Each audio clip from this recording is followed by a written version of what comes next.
The 2026 Austrian Grand Prix was definitely an interesting watch. Maybe not the most exciting, but still decent all in all. Better than Japan, go on. So we're going to go through and rank every driver based on their qualifying and race performance and put it towards an ongoing and ever-changing championship. Here's how it looks after Spain, by the way. If you are curious to see how this table changes, make sure to subscribe to the channel. I do one of these after every race. But without further ado, slap this on your second monitor, put it on in the background, and I really hope you enjoy. Alright, so that was another amazing qualifying. Really close at the end, loads of different drivers going for pole. This is what we love to see. But first, before we get into the rankings, let's talk about what you're seeing on screen. So in today's background footage, I picked Liam Lawson, and because the AIs are pretty OP on F1 26 when it comes to qualifying, I was P21. It's fine. I also don't have pedals still, which is really annoying. But yeah, the opening stages of this race is one of the craziest I've experienced. Like, they've definitely changed something with the AIs. They're a lot more aggressive with each other, but they're not as aggressive with you, so that to the point where they're just crashing into you, which is great. They're actually really fun to race with. If only I had pedals and I didn't have to play on full traction control and use my paddle shifts as throttle and brake. But yeah, that's just my silly predicament. Let's get into the rankings now, and I hope you enjoy what you see in the background. So starting off in 22nd, of course, Lance Stroll. What he does. After his brilliant P21 last race, Stroll is straight back to the bottom of the leaderboard. 4 tenths behind his teammate. It's going to be a 1. But next is his teammate. Alonso could only go 21st, and he said it was a good lap. So when a good lap is a second behind 20th, Aston are in a bad place. This is a 2 because he beat his teammate. Bottas next. For the first time in ages, he was actually close to his teammate, but he was still behind him, so I'll give him a 3. And then on to his teammate. Perez once again beat Bottas, was the best of the back markers. It's gonna be a 4. And 1.8 seconds off of the fastest lap doesn't seem too bad for a new team. But now onto the actual cars. Albon beaten again by his teammate by 3 tenths, and Sainz had a massive swapper in his final run, so he could have gone at least like 2-3 tenths quicker. So yeah, that is disappointing to the 10th degree. This is a 2. I should give him a 1, but 2. But next was Sainz. He didn't actually make it to Q2. I can't give him high praise because he didn't make it into Q2, but he should have been there if he didn't have that massive slide coming out of the final corner. But the fact that he still beat out his teammate by 3 tenths is shocking. I'll give him a 3. Into Q2, we got Colapinto. A very disappointing time. 1 second off his teammate and obviously behind everyone else in this session. So this is going to be a 3. In 15th, we got Ocon. After looking very off it in the early runs of Q1, he managed to squeeze into Q2 by 21 milliseconds and then went 15th, finishing behind his teammate by 3 tenths. It's a 4.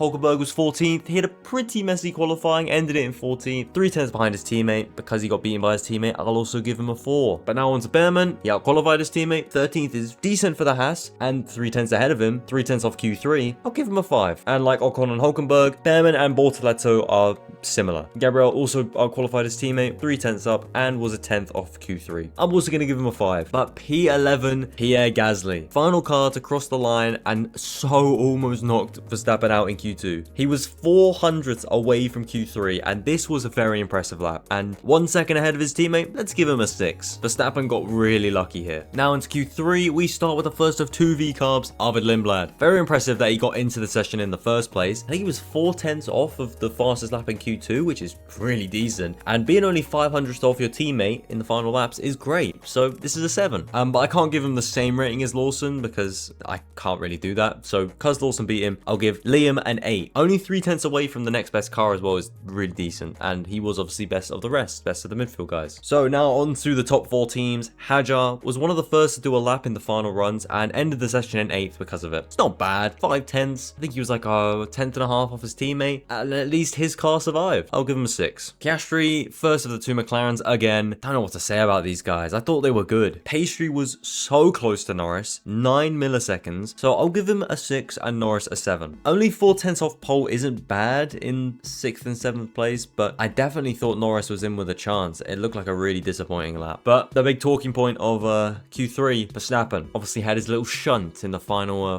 run. He was properly sending it though, so I have to give him props. If it came off, he probably would have got a pole, and then it would be like his pole lap in 2023, was it? He had like 2 green sectors and his final sector was yellow, and he still improved and then got pole. But yeah, I can't give him a good score. He crashed. It was all good being balls to the walls, but if you crash, then clearly wasn't the best thing to do. This is a 5. In 4th, Antonelli was definitely up on his time, was insanely quick through all of the sessions, but got screwed over by the Verstappen double yellows, and he actually backed off because he saw the yellow flags. Very understandable, and this should have been a 3rd place, but instead he's 4th. It probably actually should have been 1st. He probably would have got pole, but it wasn't his fault. I'll give him an 8 because he was very quick in the rest of the qualifying session. In 3rd, Hamilton messed up his first lap and went out as one of the first drivers in the final runs because of it, putting on provisional pole before his teammate came in and stole it. I'm going to give Lewis a 7 because if he didn't mess up in run 1, he probably would have went out later, probably would have had the faster lap. But Charles Leclerc, this should be a pole position we're talking about, but we'll get on to that. Great lap from him. Everyone has been massively overreacting with both him being washed suddenly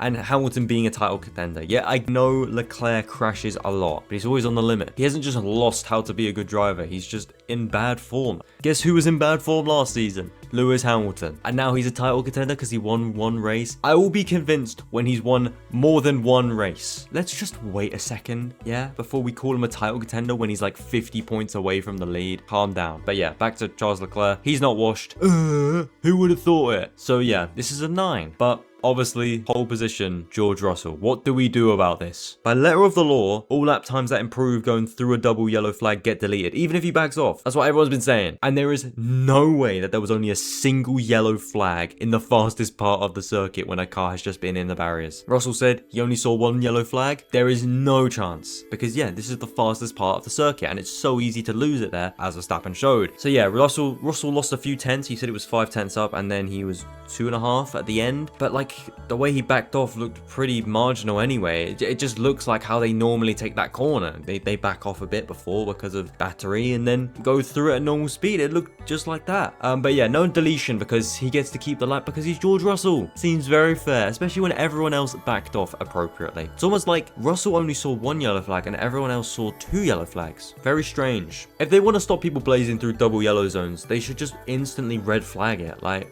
what is this? I'm giving Russell a 7 because he should have been 4th or 5th, behind his teammate at the least. Yes, he got pole and you can say that I'm being biased, but he shouldn't have pole. He should have had his lap time deleted because he improved going through a double yellow zone when a car was in the barriers. I don't give a shit if he's on a good lap. When it's double yellow at the fastest part of the circuit, backing off a tiny bit, going into that corner isn't enough. But let's see if he can keep this lead going into turn 1 in the main race. My prediction is that he doesn't. So it turns out my suspicions were wrong, but that was an interesting race for sure. 2 stops are always good for strategy races. As for how the race roughly went, here's a quick summary. All of the front runners got similar starts. Antonelli fell back a bit, as did Leclerc. Then Verstappen came through, had a great battle with Hamilton. Then Ferrari pitted first. Hamilton was in front still at this point, but Hamilton wasn't very quick on those tyres. Red Bull got the upper hand, and when Max and Lewis met again on track, after a few pit stops between them, Verstappen overtook him and ran off into the distance. Lewis struggled for pace. Leclerc really struggled for pace. Norris had a terrible race. Antonelli came back into the picture late on, and we ended it with a chase in the final few laps as Verstappen got closer and closer to Russell. Unfortunately, we couldn't get a battle though, as even Antonelli got close to overtaking Verstappen, but it wasn't to be. I'm not having it that it was a boring race. It really wasn't. But that's the quick summary. Now let's get into the rankings. Starting off with our DNFs, Bottas. His brakes set on fire in the first few laps, and he was forced to retire. More bad luck in races for Bottas, but we don't do pity here. He gets a 1. Next was his teammate. I feel like this is the first Cadillac double DNF, but for once, Perez got some bad luck, as he also had a fire in his car and retired 5 or so laps in. He's also going to get a 1. Next up is Sainz. He retired 24 laps in with a very weird DNF, probably gearbox issue, but it was really strange. Not his fault,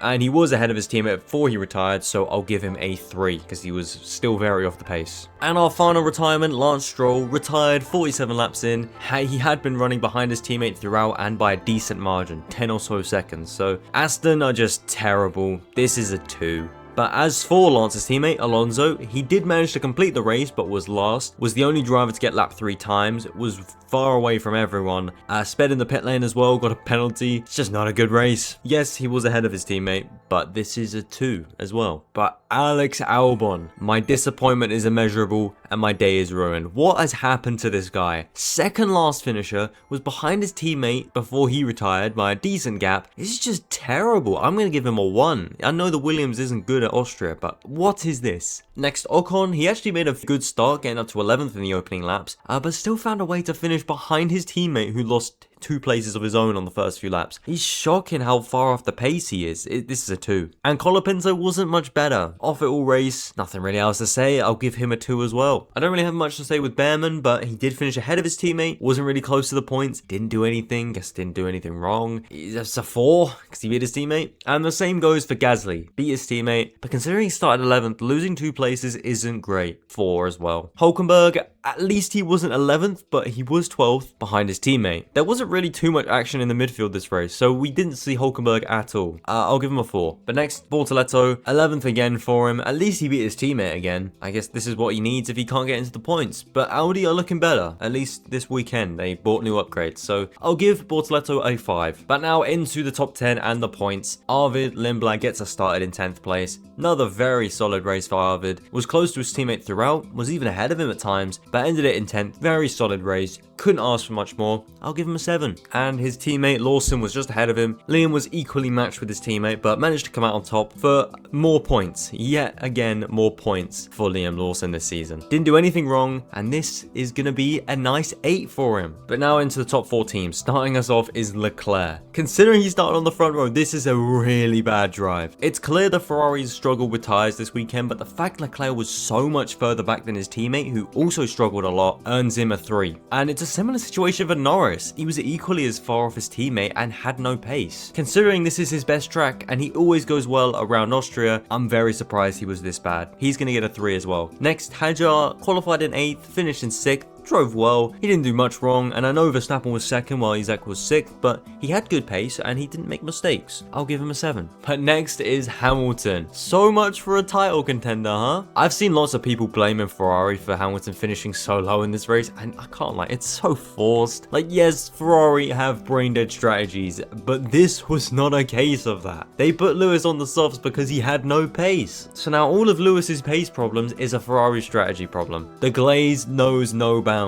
And what a surprise, Ferrari won 1 race, everyone overhyped them to shit, and then they go to the next race and do absolutely fucking nothing. This is why I have no conviction in Hamilton being a title contender, Ferrari being fast. No, they need to do it at a few races. That's what I was convinced in 2022, because they started the season off really quick. But yeah, this was a bad race from Lewis, could barely gain time on cars ahead of him after he pitted, and finished further down than he should have been. I'll give him a 5, because he beat his teammate, that's literally it. In 4th, we got Piastri. After his last few races, I'm pleasantly surprised by this Piastri performance. Much faster than his teammate, was ahead of him throughout the whole race, and could have got a podium potentially if luck fell his way. This is a 7 for Piastri, well done. But now the podium. Antonelli had a bad start, that's on him. Recovered well to P3, but where could he have been if he didn't have to make up places in the opening stages? I'll give him a 6, would have been obviously higher if he had gotten past Verstappen. But on to Max, he was the only thing keeping this race interesting. Had some nice battles, almost caught up to Russell in the final stint, but it wasn't to be. It's nice to see Verstappen fighting for a win again. I'll give him a 9, he didn't do anything wrong. But our winner, George Russell, who knows how his race would have been if he actually got his lap deleted in qualifying. Like he should have. But either way, he drove well, managed his race well. Yes, Verstappen was closing near the end, and that is kind of embarrassing considering the gap he had and the fact the Mercedes was quicker, but he got through to the end and won. I can't use ifs for this performance, so I'll give him a 9 as well. But those were my rankings. The updated table is on screen right now, and thank you very much for watching. The next video I upload will have a very big announcement in it, and I'm really excited to get that one out. It's a good video apart from that. Should be out in a few days, keep tabs. But as always, a big shout out to my Patreons, Sim, Blindman, Connor Carvalho, James Westwood, Paul Mart, Vamp, and Callum. You're all legends. Much love.